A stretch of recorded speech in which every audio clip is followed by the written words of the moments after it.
کوئی بھی انسان اچھا کہلاتا ہے اچھی صفات سے، اور برا کہلاتا ہے بری صفات سے۔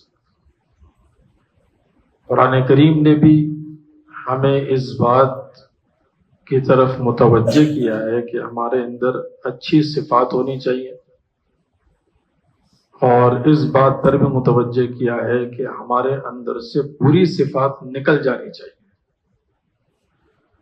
اور اصل عزت دار بندہ وہ ہوتا ہے جو اللہ کے نزدیک معزز، اور جب اللہ کے یہاں معزز انسان ہوتا ہے تو اللہ تعالیٰ اس کی عزت اپنی مخلوق کے دل میں بھی ڈال دیتے ہیں۔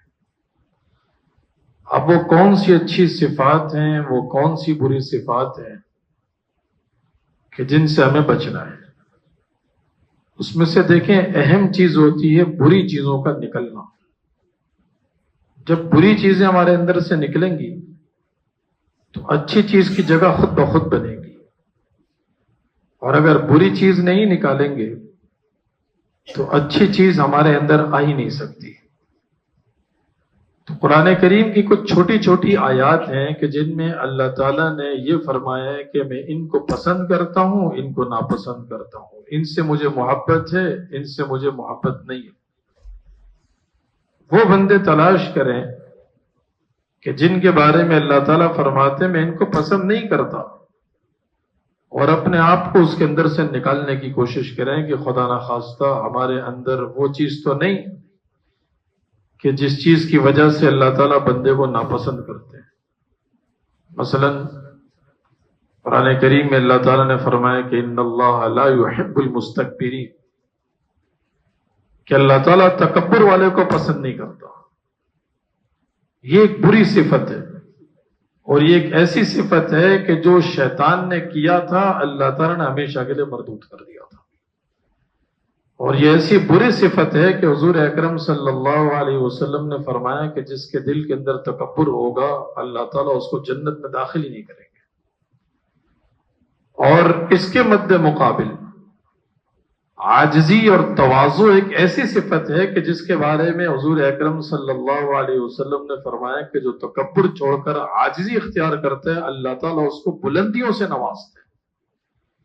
اس لیے پہلی چیز ہمیں اپنے اندر سے دور کرنی ہے کہ ہمارے اندر کسی قسم کی اکڑ نہ ہو، تکبر نہ ہو، بڑائی نہ ہو۔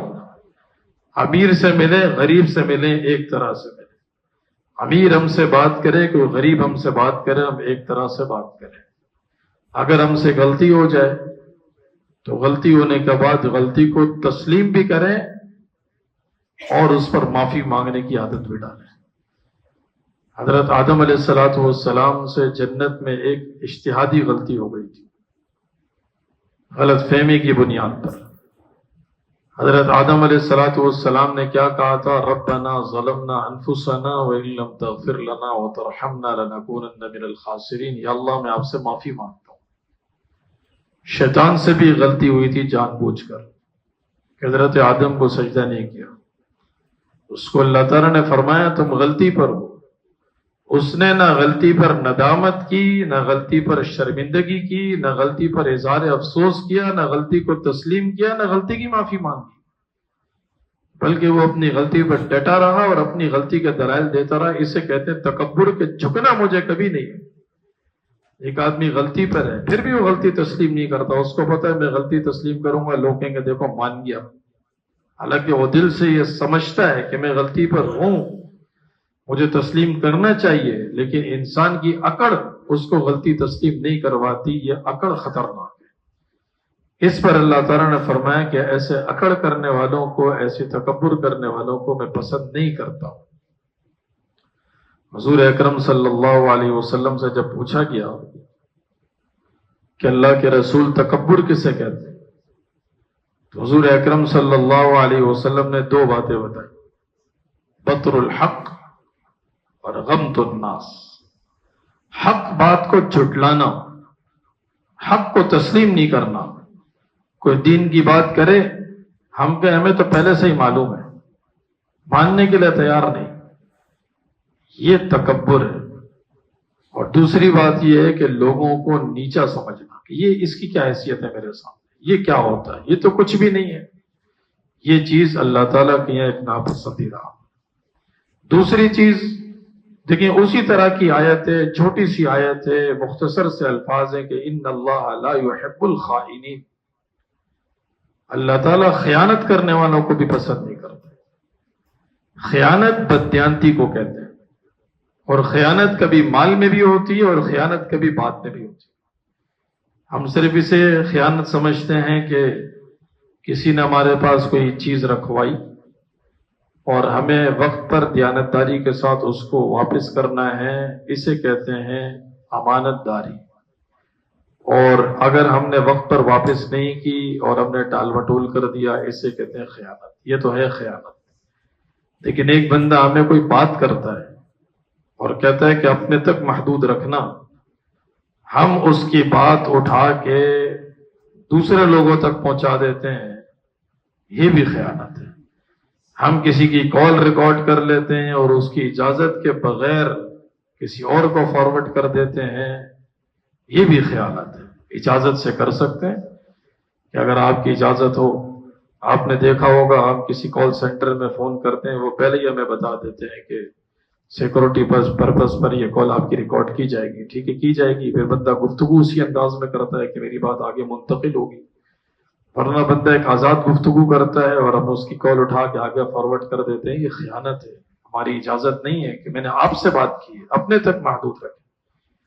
اس لیے دیکھیں، شریعت نے ہمیں عبادات کے ساتھ معاملات پر بڑا زور دیا ہے کہ عبادات اچھی ہوں، معاملات خراب ہوں. حضور اکرم صلی اللہ علیہ وسلم نے فرمایا اس انسان کے لیے آخرت میں خطرہ ہے. عبادات اچھی ہوں تو اس کے ساتھ معاملات بھی اچھے ہونے چاہیے. تو مالی خیانت بھی نہیں کرنی اور باتوں کی خیانت بھی نہیں کرنی.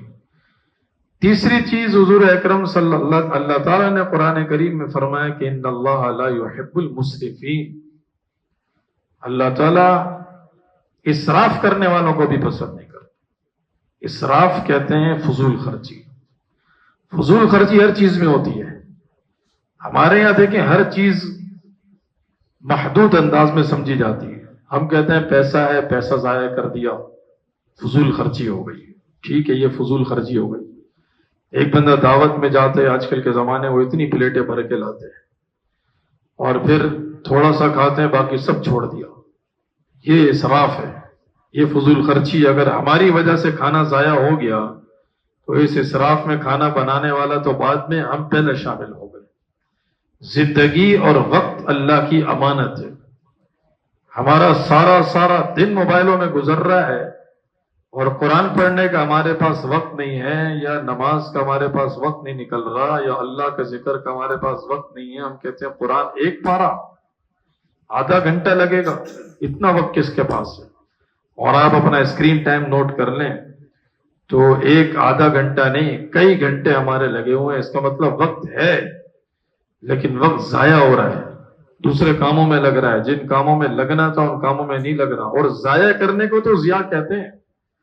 پیسے کا ضائع کرنا بھی ضیاع ہے، کھانے کا ضائع کرنا بھی ضیاع ہے، وقت کا ضائع کرنا بھی ضیاع ہے، عمر کا ضائع کرنا بھی ضیاع ہے. ایک صحابی حضور اکرم صلی اللہ علیہ وسلم کی موجودگی میں نہر پر وضو کر رہے تھے. نہر پر نہیں بلکہ وضو کر رہے تھے. حضور اکرم صلی اللہ علیہ وسلم نے فرمایا کہ پانی میں اسراف مت کرو، ضرورت کے مطابق پانی استعمال کرو. ان صحابی نے عرض کیا اللہ کے رسول، کیا وضو میں بھی اسراف ہوتا ہے کیا؟ اس لیے کہ وضو تو ایک عبادت ہے، ہم جتنا پانی استعمال کریں. آپ نے فرمایا نہیں، اگر تم کسی نہر پر بھی وضو کر رہے ہو تو بھی ضرورت سے زیادہ پانی استعمال مت کرو. یہ مت سوچو کہ نہر میں تو اتنا پانی ہے، میرے وضو کرنے سے کتنا پانی ختم ہو جائے گا. وضو میں جتنی ضرورت پڑ رہی اتنا پانی استعمال کرو. زیادہ پانی استعمال کرنا بھی ضیاع ہے. اس لیے اسراف کرنے والوں کو بھی اللہ پسند نہیں فرماتے. اور بھی چیزیں انشاءاللہ تعالی وہ اگلے درس میں لیں گے. اللہ ہم سب کو عمل کرنے کی توفیق عطا فرمائے.